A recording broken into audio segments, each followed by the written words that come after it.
नमस्कार दर्शक मित्रों, मैं शीतल बड़ोदरा वॉइस की तरफ से आप सभी दर्शकों का हार्दिक स्वागत करती हूं। आज बड़ोदरा वॉइस की टीम यहां पर वाघोडिया की मामलतदार कचहरी पे उपस्थित है। यहां पे आप देख सकते हो कि सोशल डिस्टेंसिंग का यहां पे कुछ भी पालन नहीं किया जा रहा है। साथ ही में देख रहे हो कि ज़्यादातर जब हम कोई भी कचहरी में जाते हैं, गवर्नमेंट ऑफिस में जाते हैं, तो वहाँ पे सैनिटाइज़र का यूज़ किया जाना बहुत ज़रूरी होता है, मास्क ज़रूरी होता है, हैंड ग्लव्स ज़रूरी होते हैं। लेकिन यहाँ पर इस गांव में नहीं तो भी 1 लाख से ज़्यादा की यहाँ पे पब्लिक होगी, लेकिन इन बीच में यहाँ पे गवर्नमेंट ऑफिस होने के बाद भी कोई भी यहाँ पे डिस्टेंसिंग का या फिर अपने आप को प्रोटेक्ट करने का कोई भी यहाँ पे ये नहीं लिया जा रहा है। जैसे ही हम यहाँ पे पहुँचे तो देखा कि यहाँ का माहौल जो है कुछ अलग ही है, लेकिन जैसे ही शूटिंग स्टार्ट किया गया, जैसे ही मीडिया कर्मियों को देखा गया, तुरंत ही यहाँ पे लाइन बन गई और डिस्टेंस मेंटेन करने का यहाँ पे दिखावा किया गया।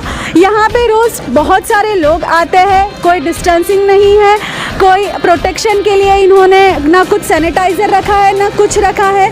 तो ये सब चीज़ें यहाँ पे होना बहुत ज़रूरी है। हालांकि ये गांव एरिया है, यहाँ पे कोरोना के पेशेंट इतने नहीं हैं, लेकिन फिर भी हमें यहाँ पे हर चीज़ को मद्देनज़र रखते हुए बहुत सारी चीज़ों का ध्यान रखना चाहिए जो नहीं रखा जा रहा है।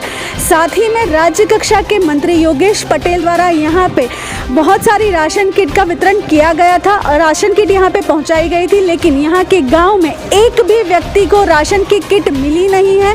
सरकार की तरफ से गांव वालों को कोई भी हेल्प नहीं दी गई है। आइए हम बात करते हैं युवा जन जागृति पार्टी के अक्षिता सोलंकी से, जो आज यहाँ पर आके मुआयना कर रहे हैं। तब पता चल रहा है कि सरकार तरफ से गांव वालों को कोई भी मदद नहीं मिली है। जय स्वराज। હું આજે અહીંયા વાઘોડિયા તાલુકામાં મામલતદાર કચેરીમાં આવી છું। ત્યાં મને કોઈ સેટિસ્ફાઈ થાય એવો કોઈ જવાબ મળ્યો નથી અને જ્યાં હું અંદર ગઈ ત્યારે મને સેનિટાઈઝ કરવામાં નથી આવી કે મને કોઈ પ્રોટેક્શન જેવું લાગ્યું પણ નથી। અને જ્યારે મામલતદારશ્રીને મેં વાત કરી કે આ રીતે મને આટલી કિટની જરૂર છે તો તમે કઈ રીતે પ્રોવાઈડ કરો છો, તો એમને મને એવો જવાબ આપ્યો કે અમારી પાસે કોઈ સંસ્થા આવે તો અમે 5-10 કિટોનું અરેન્જ કરી શકીએ છીએ, એનાથી વધારે નથી કરી શકતા એમ। અને બીજું એવું છે કે મેં એમને પૂછ્યું કે વધારે હોય તો તમે કઈ રીતે કરો એમ, તો એમને મને એવું કીધું કે તમે ITM કરીને કોઈ કંપની છે એમાં તમે વાત કરો તો એ લોકો તમને અરેન્જ કરી આપશે। જો અમારે જાતે જ કરવાનું હોય તો સરકારશ્રીની જરૂર નથી એવું મને લાગે છે। અને એમનું કહેવું છે કે સરકાર તરફથી એમને અહીંયા કોઈ પણ સૂચના મળી જ નથી કે કઈ રીતે શું કરવું જોઈએ, લોકો સુધી કઈ રીતે અનાજ પહોંચાડવું જોઈએ કાં તો ભોજન કે કંઈ પણ વ્યવસ્થા કરવી જોઈએ, એવી કોઈ પ્રકારનું જ્ઞાન મને નથી લાગતું कि અહીંયા હોય। जय स्वराज। तो जैसा कि आपने देखा कि यहाँ पे लॉकडाउन को आज 1 महीना पूरा हो गया है और लोग जो है दाने के लिए परेशान हैं। गरीब और श्रमजीवी यहाँ पे रोज़ आते हैं और यहाँ पर आके एक ही मुद्दा उठाते हैं कि हमें हमारी ज़रूरत का राशन जो आगे से कहा गया है कि सरकार आपको पूरा करेगी, लेकिन यहाँ से ग्राम्य विस्तार में से किसी को नहीं मिल रहा है। ऐसे ही एक श्रमजीवी के साथ हम बात करते हैं कि ये यहाँ पे रोज़ आते हैं राशन किट के लिए और उनको नहीं पहुँचाया गया है। आप यहाँ पे आज क्यों आए हो? आज किट મળે છે તો 2-3 દિવસ से બધા બહેનો લાવતા હતા તો મેં કાલે પૂછ્યું હતું તો કે કાલે મળશે, તો આજે એક સાહેબ અંદરથી નીકળ્યા, એમને પૂછ્યું હતું મેં તો કે 4 વાગે આવી જજો બેન, તમને મળશે। તો અત્યારે અહીંયા આવીને હું પૂછ્યું તો એક ભાઈ અહીંયા ખુરશી પર બેઠા હતા, એમને પૂછ્યું તો કે અહીંયા કંઈ મળતું નથી। તો પછી મેં કીધું આ બાજુમાં બહેનો ઊભા છે તો બેનને પૂછી જો તો માહિતી મને મળે। તો બેનને હું પૂછ્યું, મેં કહ્યું બેન આવી રીતના, તો કે માસી ઊભા રહો તમે 2 મિનિટ કે તમને માહિતી મળે એટલે તમને પછી તમને મળે છે કે નથી મળતી એની માહિતી કાઢીને જાઓ, આજે नहीं तो કાલે તમને મળશે એવું કહ્યું। जैसे कि देखा गया है कि यहाँ पे कोई भी ऐसा जवाब नहीं मिल रहा है जिससे कि यहाँ के ज़रूरतमंद लोगों को या फिर गांव के लोगों को ऐसा लगे कि हाँ हमारे गांव के जो मामलतदार कचहरी है वो थोड़ी बहुत भी रिस्पॉन्सिबल है। साथ ही में आज तक गांव में सैनिटाइजिंग का काम नहीं किया गया है और ना ही कोई ऐसी चीज़ हुई है जिससे कोरोना से लड़ने में गांव वालों को मददरूप हो। तो आइए हम यहाँ पे पूछते हैं, उपस्थित लोग जो है यहाँ पे बेफाम चले आ रहे हैं और आकर के यहाँ पे बिना कोई पूछे पहले अब यहाँ पे भाई साहब बैठे भी हैं, पहले यहाँ पे कोई नहीं बैठा था और लोग जैसे मन में आए वैसे अंदर जा रहे थे, बाहर आ रहे थे। लॉकडाउन है, लोगों को यहाँ नहीं आना है और यहाँ पे ये सारी चीज़ें अभी रिक्वायर नहीं है, फिर भी यहाँ पे आप देख सकते हैं पीछे लंबी लाइन लग गई है। और यहाँ पे भाई साहब एक बैठे हैं, उनसे हम आज सवाल करते हैं। यहाँ पे जैसे कि ये परिस्थिति से पूरा देश जब जूझ रहा है, कोरोना वायरस है और आपको यहाँ पे सैनिटाइज का मशीन रखना चाहिए। अच्छा, कोई भी इंसान यहाँ से सैनिटाइज करके अंदर गया है अभी से? गए ना, सैनिटाइज करके बेचता है इधर से हम लोग। अच्छा, आप सैनिटाइज करके बेचते हो? इससे पहले 7-8 लोग गए, उनको शायद हमने देखा नहीं है इसलिए। नहीं, सबको करके बेचता है इधर से, सैनिटाइज रखता है हम लोग के लिए। अच्छा, वो सैनिटाइजर का ओके स्प्रे आता है यूजुअली सब गवर्नमेंट ऑफिस में, आपकी ऑफिस पे नहीं है? सैनिटाइज है वो इससे करता हूँ। अच्छा, भाई अभी जब हम यहाँ आए थे तो बहुत जमावड़ा लगा था। अब तो कोई था ही नहीं इधर, ये भी अभी पास बन के आए सब, तभी आए। 4 बजे का टाइम दिया था उनको, बाद में आए, वो तो सोशल डिस्टेंस ही रखा है उनको। अच्छा, ये पास ये जो है पास कहाँ से लेकर आए हैं? कंपनी वाले परमिशन वाले हैं सर। अच्छा, कंपनी परमिशन वाले हैं। और ऑफिस, यहाँ के ऑफिस ओपन और क्लोज होने का टाइम क्या है? सुबह 10 बजे और 6:10 शाम को। सुबह 10 से शाम को 10 और 4 बजे के बाद यहाँ पे लोग आते हैं और ये पास आपको दे के अंदर जाते हैं? नहीं, अंदर नहीं, वो बात इधर से ही लेके चले जाते हैं। आपकी पोस्ट क्या है? इधर का लोकल है, मामला साहब का पटा वाला। ओके, तो आप यहाँ पे पास सबको दे रहे हैं? का नाम? आपसे बात कर लो। अपने नाम नहीं बोलूँगा। आप प्यून में हो? आप कितने साल से हो यहाँ पे? कितना वर्ष से तुम्हें गड़ी करो बेटा? सबसे बात कर लो यार। तो देखा आपने कि किस तरीके से ये बिना जवाब दिए हुए अंदर जा रहे हैं और अंदर जा कर के ना वो अपना नाम बता रहे हैं, ना वो अपनी डेजिग्नेशन बता रहे हैं और ना कुछ बताए हुए ये सीधे अंदर चले गए। और इनको देख कर के शायद ये अंदाज़ा हम नहीं लगा सकते कि ये प्यून होंगे, क्योंकि हम इनको पिछले आधे घंटे से ऑब्जर्व कर रहे हैं और मुझे और या हमारी टीम को ऐसा बिल्कुल नहीं लग रहा है कि इनकी डेजिग्नेशन एक प्यून की हो सकती है, जबकि इन्होंने अपनी डिटेल्स बताने के लिए हमें साफ मना कर दिया है। तो अगर यही सब चीज़ें चलती रही तो हम अपने देश को कैसे आगे बढ़ा सकते हैं? अगर यही सब चीज़ें होती रही, मोदी सरकार ने बोल दिया कि आप डिस्टेंस रखो, गांव वाले एक दूसरे को सपोर्ट करो, टाउन एरिया में जितने भी लोग हैं, कॉरपोरेटर्स हैं, वो जाओ और गांव-गांव जाके जितने भी ज़्यादा से ज़्यादा श्रमजीवी फार्मर्स जो होते हैं, किसान जो होते हैं, वो गांव एरिया में ही होते हैं, रूरल एरिया में होते हैं। लेकिन अगर आज इस गांव की परिस्थिति ये है तो ये बहुत सोचने वाली बात है कि ऐसे बड़ौदा में और बड़ौदा के आसपास में कितने सारे गाँव हैं। तो क्या सबकी परिस्थिति यही होगी? अगर राशन की किट सरकार द्वारा यहाँ पहुँचाई गई है तो वो राशन गया कहाँ पे? अगर इनको सैनिटाइज करने के लिए अगर कुछ फंड पहुंचाया गया है तो आज तक 30 दिन में सैनिटाइजिंग का काम हुआ नहीं है, वो फंड कहाँ गया? यहाँ के गांव का एक भी इंसान ऐसा नहीं बोल रहा है कि हमको सरकार की तरफ से कुछ मदद मिली है। तो क्या ये होना सही है? क्या ये हमारी साथ, आम जनता के साथ सही हो रहा है या गलत हो रहा है? जैसे ही यहाँ पे हम अंदर गए, वहाँ की परिस्थिति आपने देख ही ली कि किस तरह से यहाँ पे सरकारी कचहरी के कर्मचारी जो है वो यहाँ वहाँ हो रहे हैं और हमसे मुंह छुपा रहे हैं। साथ में ही ये जो भाई साहब यहाँ पे बैठे थे, जो अपने आप को प्यून बता रहे हैं, उनके कपड़ों से बिल्कुल ये प्यून नहीं लग रहे थे। अगर वो प्यून होते तो उनका आई कार्ड होना चाहिए था या फिर उनके पास अपना कोई पहचान पत्र होना चाहिए था या उनका यूनिफॉर्म होना चाहिए था। ना उनके पास यूनिफॉर्म था, ना उनके पास अपना आई कार्ड था। देखने से ये बिल्कुल साधारण इंसान लगते थे और वो सरकारी कागजात के साथ इस तरीके से छेड़खानी कर रहे हैं। क्या वो सही है?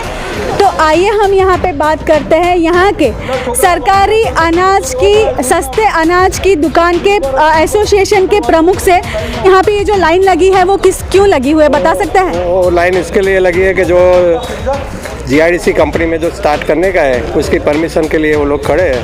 भाई मामलतदार पास से, कलेक्टर का ऑर्डर है कि मामलतदार के पास से लेने का है परमिशन, इसके लिए वो लोग लाइन में खड़े हैं। अच्छा, अभी जब यहाँ पे हम आए तो यहाँ पे एक प्यून बैठे हुए थे जो अपने आप को प्यून बोल रहे थे। क्या वाकई में वो यहाँ पे प्यून है या फिर कोई साधारण इंसान? कैमरामैन को मेरे को बताया फोटो, वो प्यून नहीं है इधर का।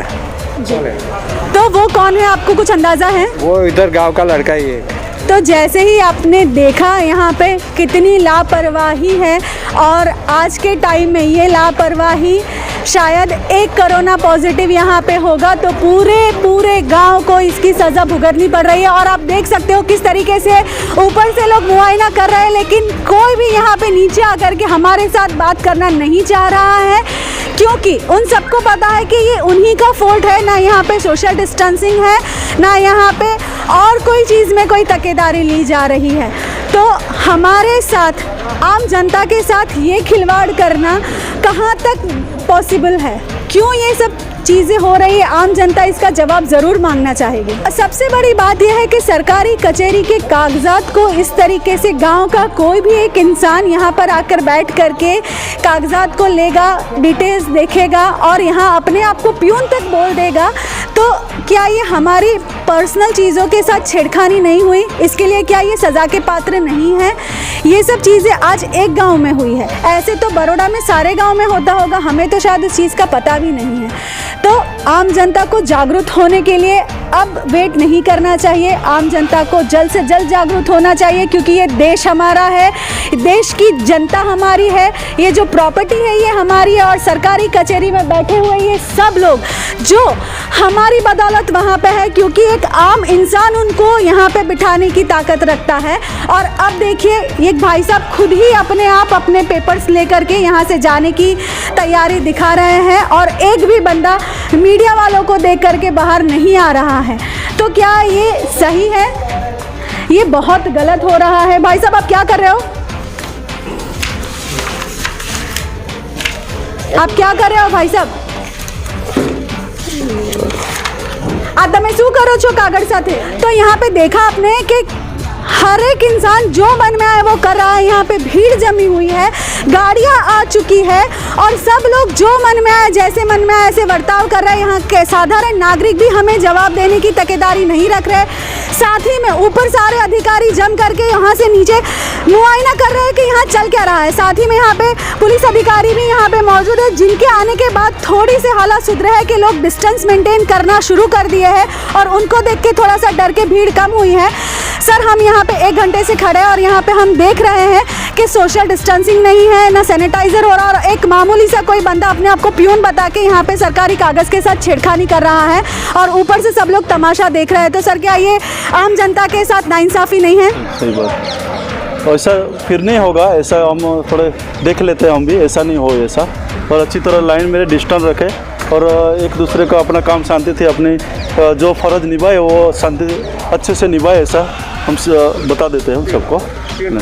और यहाँ पे एक भाई साहब है, वो अभी अंदर चले गए हैं, हम उनसे फिर से एक बार बात करना चाहेंगे, क्योंकि वो झूठ बोल करके मैं पियून हूँ ऐसा बोल के यहाँ पे पेपर्स देख रहे थे। तो हम चाहते हैं कि वो भाई साहब बाहर आके इंटरव्यू दे कि उन्होंने ऐसा किया क्यों। तो आप उनको बुला सकते हैं क्या? ऐसा तो बुला लेते हैं। जी सर। तो यहाँ पे जो पुलिस अधिकारी है उनके आने के बाद हालात जो सुधरे हैं, लेकिन फिर भी ये गांव में किस तरीके के लोग हैं ये समझ में नहीं आ रहा है, क्योंकि ना वो जवाब दे रहे हैं और ना ही वो अपने आप को उतना रिस्पॉन्सिबल समझते हैं कि ये हमारी ही प्रॉपर्टी है, ये हमारी ही गवर्नमेंट है और हम जो कर रहे हैं हमारी गवर्नमेंट के साथ, हमारे गाँव वालों के साथ हम गलत कर रहे हैं। तो कहीं ना कहीं सरकारी कचहरी के इंसानों के साथ साथ यहाँ के जो रहने वाले लोग हैं वो भी जिम्मेदार हैं कि इनके साथ ये बर्ताव होना ही चाहिए, क्योंकि वो भी बात कहीं ना कहीं नहीं सुन रहे हैं। तो जब राजा ऐसा होगा तो प्रजा भी ऐसी होगी, और जब प्रजा ऐसी होगी तो राजा को भी ऐसा बनना ही पड़ेगा।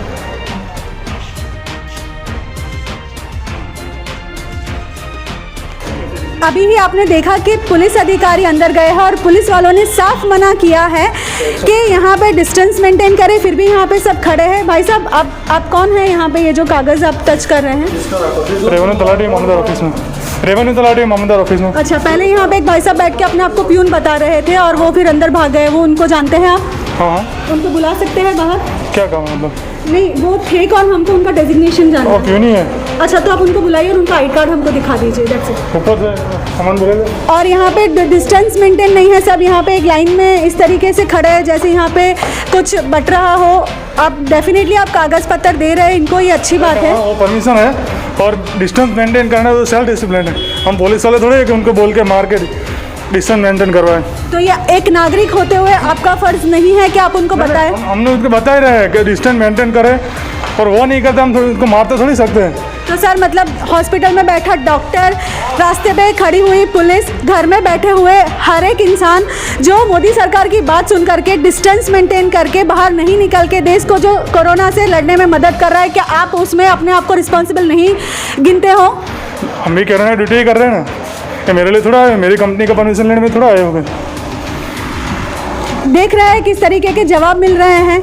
इंसान को मदद करनी चाहिए ऐसे टाइम पे, और यहाँ से ऐसे जवाब मिल रहे हैं कि हम उनको एक ही बार बोल सकते हैं। बोलने का तरीका होता है, समझाने का तरीका होता है, हर चीज़ का एक सलीका होता है। लेकिन यहाँ पे ये जो ऑफिस में हो रहा है, ये शायद पहले कोई ऑफिस में हमने तो नहीं देखा, और हो सकता है शायद आपने भी कभी नहीं देखा होगा। वाघोड़िया से विशाल ठाकुर के साथ मैं शीतल, वडोदरा वॉइस। जय हिंद।